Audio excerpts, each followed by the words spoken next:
Hello, I've found myself in a studio with a camera, so I thought I'd take the opportunity. I'm here in Sydney, Australia, to just throw in my thoughts and my, 20 years of research now into this whole phenomenon that's unfolding as I speak, called the Occupy movement. Came out of Wall Street, of course.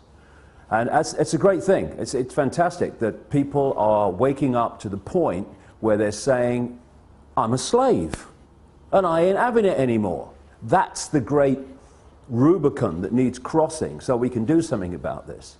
The reason I'm just going to put this information out, people make of it what they will, is there's another agenda going on here too, and if the genuine response to this grotesque enslavement of humanity in terms of finance and in terms of so many other things is going to be challenged effectively, then people need to get streetwise to what this other agenda is.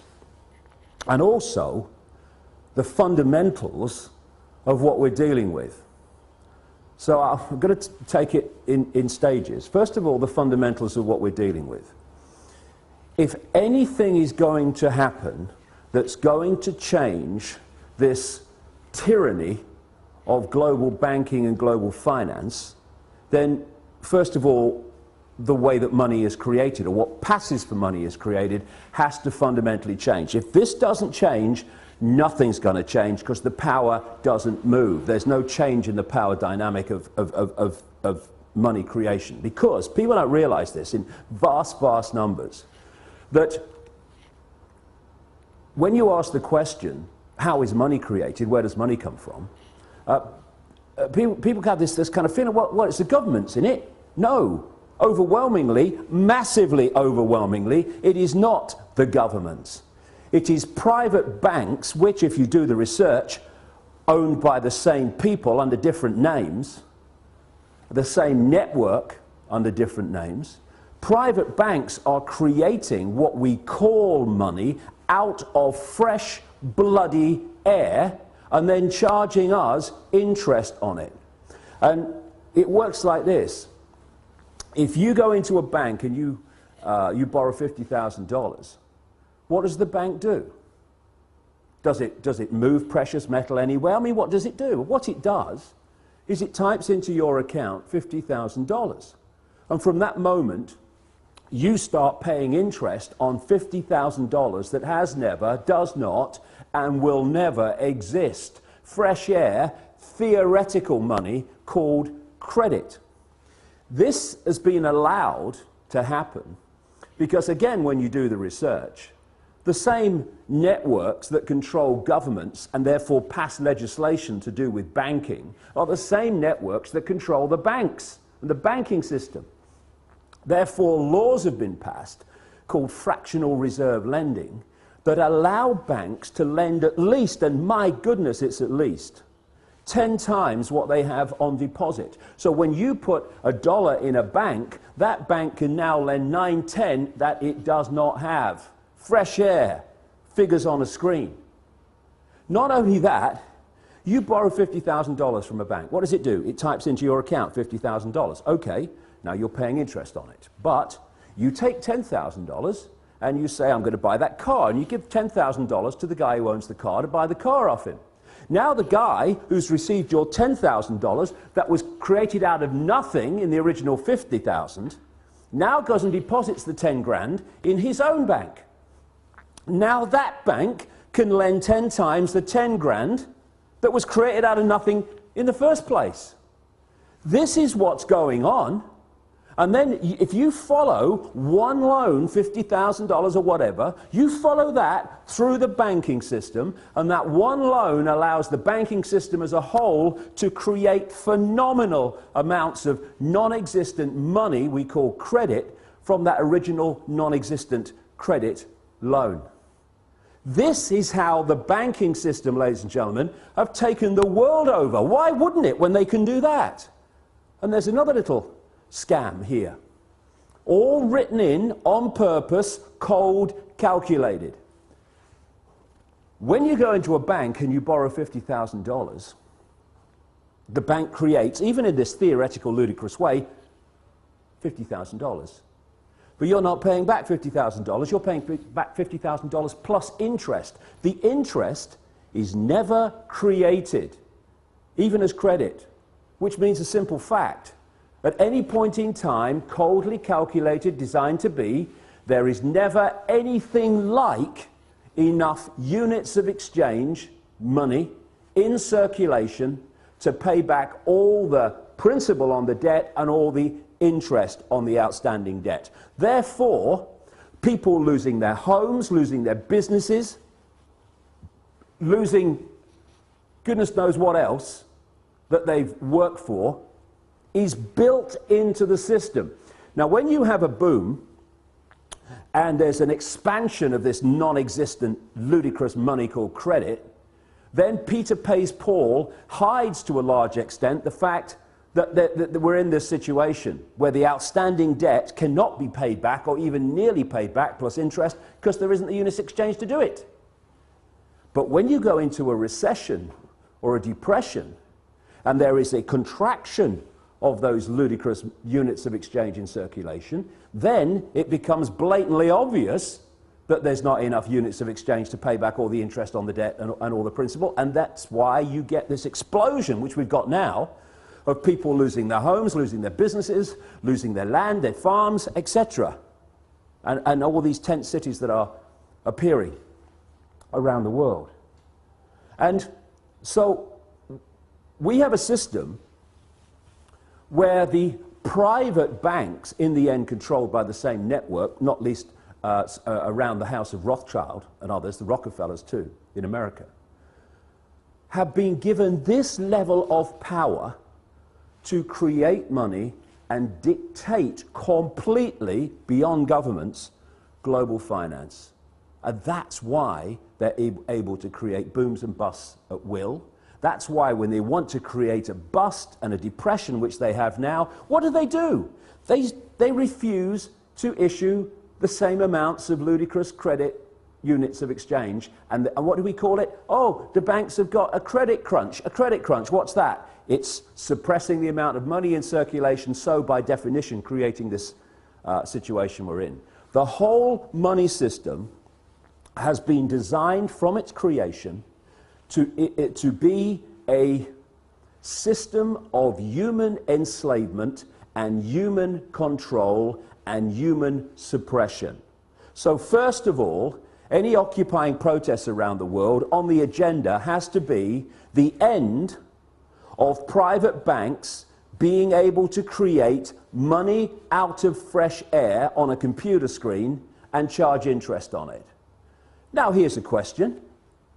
Why are governments, they're the government after all, don't they make the laws? I heard somewhere they did.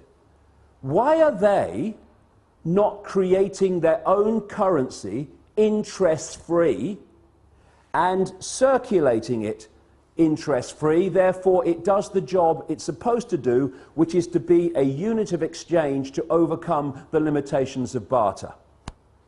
Why? I've said it already. Because the same networks that control the banks control the governments. And so the governments do not pass legislation saying, well, what are we borrowing fresh air money from the banks for, plus interest, and making the people have to pay in taxation all that stuff back?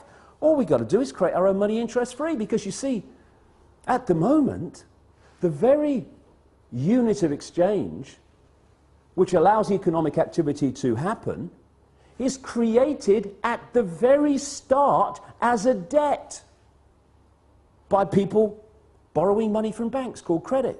It's a debt from the start, the very unit of exchange in the world. It's crazy, it's insane. Number two, that has got to go.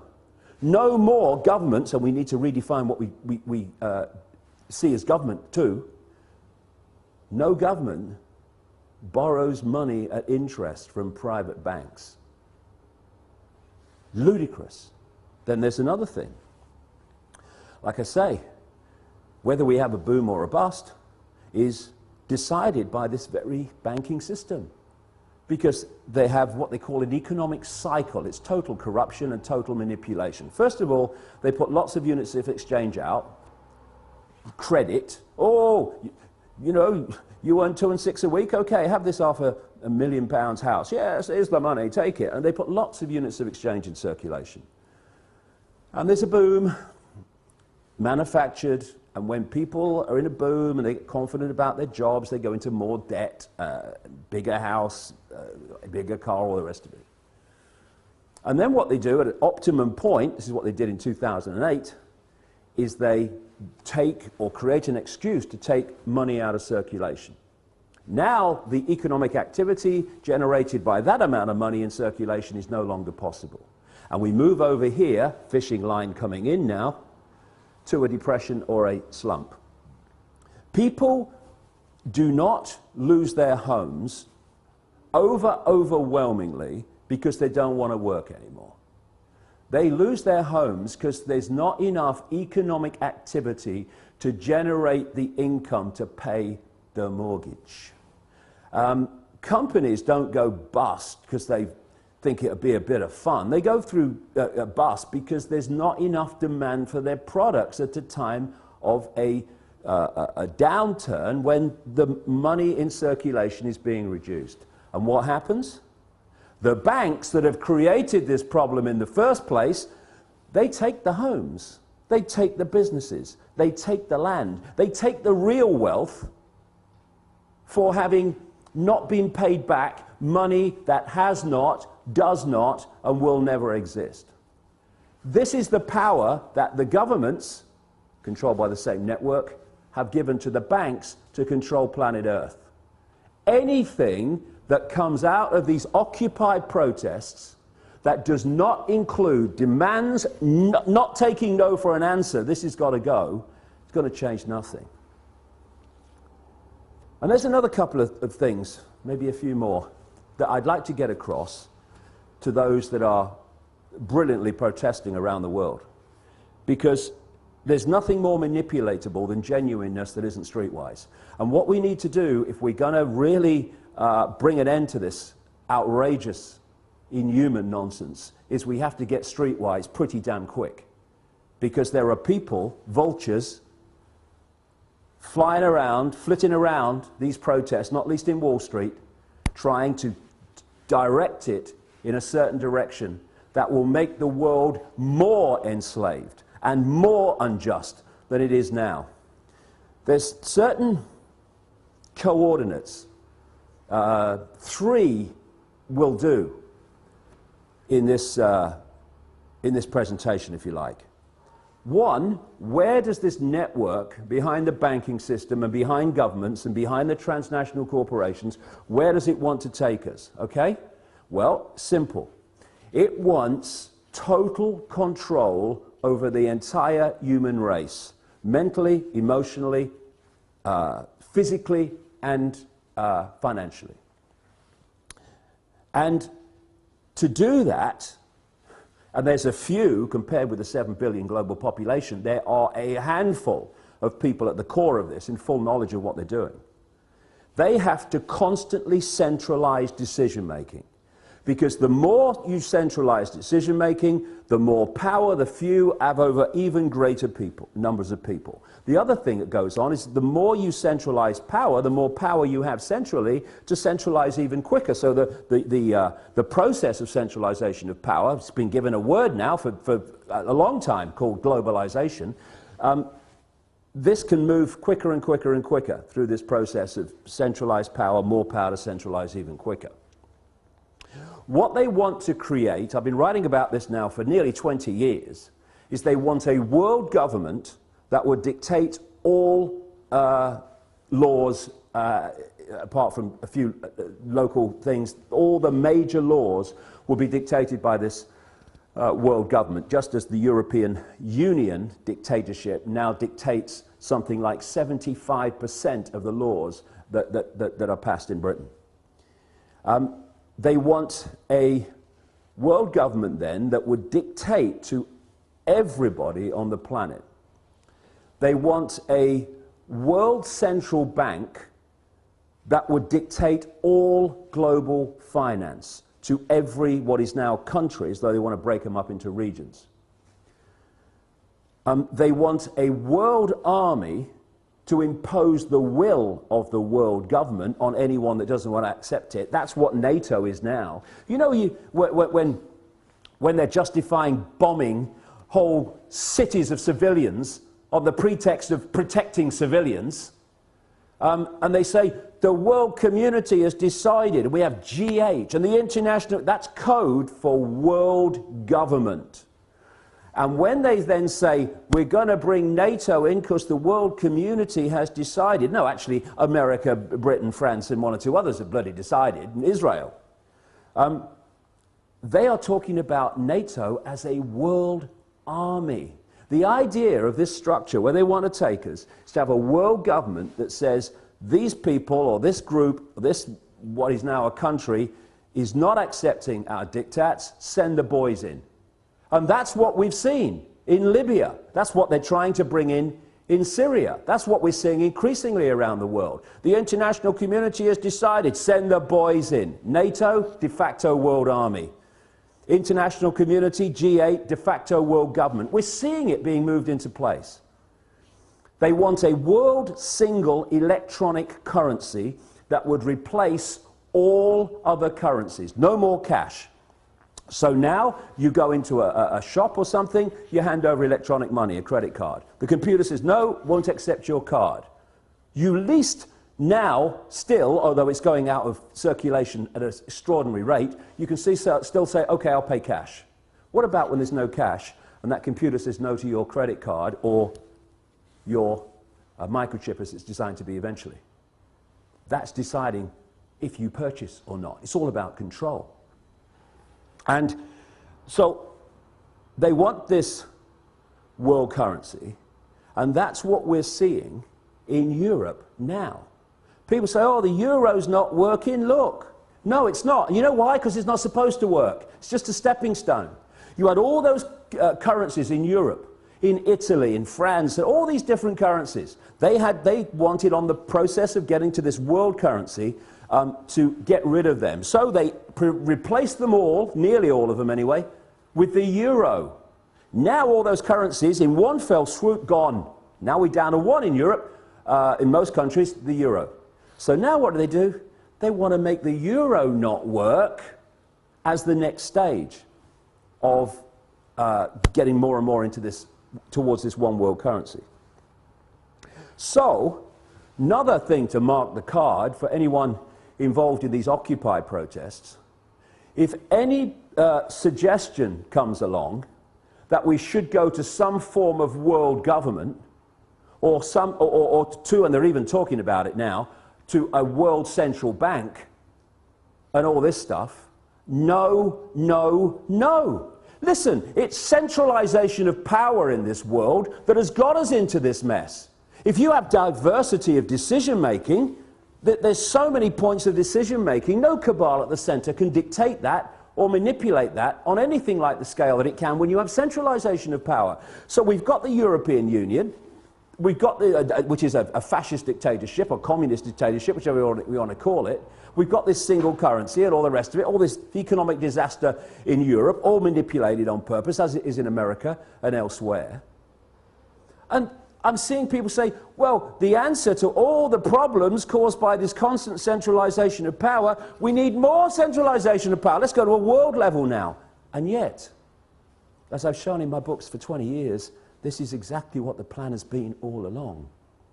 And if we're not very, very careful, many of the Occupy protesters are going to be manipulated, unless they get streetwise about the game and how it's played.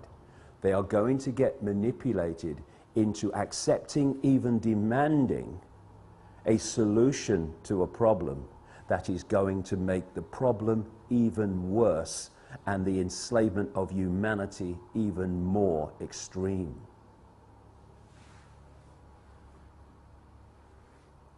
When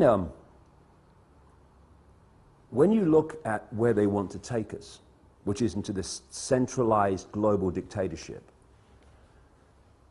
Then you look at the main technique that they used to take us there. I gave it a name a long time ago now. Problem, reaction, solution. Dead simple, devastating. At stage one, you create a problem. You blame someone or something else for it to hide the fact that you're really behind it. You then, through an unquestioning and pathetic media, tell the people the version of the problem you want them to believe. What you want at stage two is the reaction to the problem from the people. Fear, outrage, something must be done. It could be a war, it could be a terrorist attack, like the Mossad American intelligence operation known as 9/11. It could be an economic collapse, whatever. Whatever problem you need to be allowed you to go to stage three of problem, reaction, solution, which is to offer the solutions to the problems you have covertly created and blame someone or something else for it. And those solutions are constantly advancing your agenda to this centralized global dictatorship that I'm talking about. So when you crash the global economy, and when you're moving trillions and trillions of dollars around the world economy every day, as this network is, you decide if it goes up or down. Nobody else does, you do. And therefore, you can create an economic collapse at will.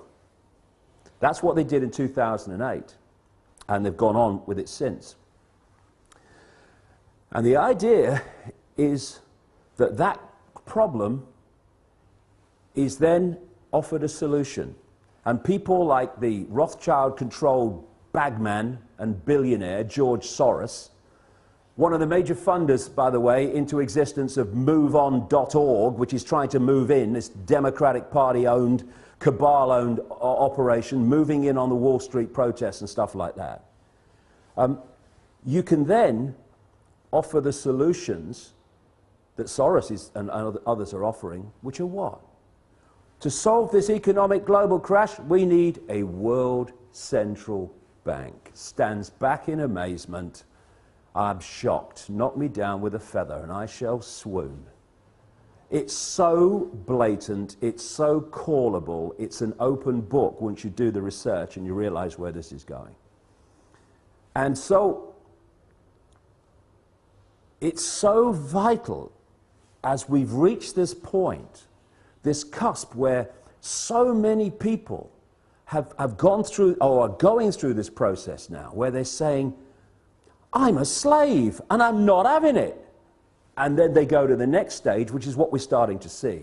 It's so important that they don't allow themselves to be pawns, genuine pawns, unknowing pawns, but pawns all the same, in a manipulation that then takes us on to the next stage of an even greater financial and human enslavement than we've had up to this point. Because this is a vital area. It's vital not to get focused and obsessed with corporations and banks and all that stuff. It's about control. It's about human control.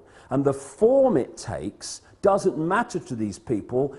They just want the form that brings most control. Now, in the process of doing this, they've reached a point where the control has been going on through a banking system, private banking system, controlled by these families and their networks, and through corporations controlled by the same families and these networks. I mean, I keep seeing people say, we must have an end to capitalism. We don't have capitalism. We have cartelism. It's like J.D. Rockefeller said, competition is a sin. We have an oil cartel, a pharmaceutical cartel, a biotech cartel, on and on it goes. And these are the cartels of these families. This is how they control and dictate at this point. But they want to go to the ultimate level of human control, where they don't have corporations so we know them anymore. And so if we can get caught in, yeah, get rid of the corporations, I'm all for that. But the question is, to be replaced by what? And this is the structure they want. They want the world government, the world central bank, the world currency, the world army to implement the will of the world government, and then they want the world government ministries. Read 1984. George Orwell, real name Eric Blair, wasn't coming from his imagination. He had access to the projected agenda through the Fabian Society. Exactly the same Fabian Society that Aldous Huxley was a member of, and thus had the inside knowledge to write a prophetic novel called Brave New World. They were coming from knowledge of what the projection was. Huxley, it seems, supporting it, and Orwell not supporting it, trying to expose it. But it's still the same source of where it came from. This has been going on for so long. What they want is the world government and then the World Ministry of Oil, which would take over all the oil corporations, all the oil infrastructure, all the oil finance, everything. They want a World Ministry of Health that would take over all the pharmaceuticals and encompass what is now the World Health Organization, a Rockefeller Rothschild creation, by the way. They want a World Ministry of Trade that would encompass the World Trade Organization and dictate global trade from a central point. A World Ministry of this, a World Ministry of Biotech, and all the rest of it. And so they want to absorb the corporations as they are now into these ministries for the ultimate global dictatorship. And the same people behind the banking system now and the corporations now will be controlling the world government and the ministries. But the same thing, but it will go on to a much higher level and a much more coordinated level of human control. So, they will want people, protesters against the outrageous injustices and grotesque actions and behavior of the corporations, to call for the end of the corporations, call for the end of the banks. Yes, fine.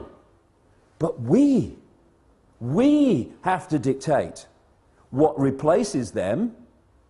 Diversity, diversity, diversity from the center. Control that people have of their own lives in their own communities, not what they want. And what I have to say, speaking now, I'm seeing happening around the world in these protests, having the cabal you were protesting against dictating what this stuff is replaced by. If we go there, more and more centralization of power, we'll live in a global fascist state within 10 years. Our children and grandchildren will live a lifetime bloody nightmare. Or we can go this way and saying we want power from the center to people in their communities. So no central cabal can dictate the lives of everyone in a country or a state, never mind everybody on the bloody planet. And one final thing. You know, these organizations that move in, like MoveOn.org, I mean, I wish the bloody would, sooner the bloody better, that are Soros funded and Democrat Party controlled, and all these people. And then I mean, if people, you know, a lot of the people in the protests, if they hear this bit, they'll be going, boo, what are you doing? Because I've seen them do it to people. Global warming caused by humans is a bloody giant hoax. It's been created to justify dramatic changes in society and control in society to advance this very agenda I'm talking about. Because if you're playing problem, reaction, solution, and you want, therefore, to present global change, you've got to generate global problems to which you can offer global solutions. Climate change. Everyone's affected. We need global laws. What's international law, by the way? Oh, international law. International law is law that everyone on the planet is supposed to obey. This is the world government international law coming into place. Anyone does a modicum of basic scientific research, they will see that human-caused climate change, notice it's climate change since temperatures started falling. When they go up again in the sun cycle, it will be global warming again. But do a modicum of research, and you find that the whole idea was a scam. Anything that Al Gore's involved is a scam by definition. He knows nothing else. And yet, we're having these organizations like, was it 350.org, and these others. Oh yes, we must have climate change legislation. Yes, come on, build me prison a bit more. Give me some carbon tax. Let's have it. High five. Because that's the way we've got to solve the problem. The way we solve the problem, we take our freaking minds back and stop having them dictated by other people. You must believe this, you must believe that. And again, this might upset a few people. Do you know I don't care? When I see around some of these protests, someone on a microphone speaking the words and then everyone repeats the sentence, then he says another sentence and everyone repeats the sentence, and we want freedom. People say to me, oh yeah, but that's giving everyone a voice. No, it's not. It's giving them the right to repeat what he's saying. It's not giving them a voice. It's turning them into groupthink, which is how we got into this mess. Individual think, unique think. That is what will get us out of it. Breaking out of these patterns of collective response and behavior. So I'm not interested in 350.org. Take your bloody nonsense about climate bloody change and go somewhere else. We're trying to bring about real change here, not selling another aspect of a global agenda. And move on .org and everyone like you go and do your bloody work somewhere else. Take your Soros money somewhere else.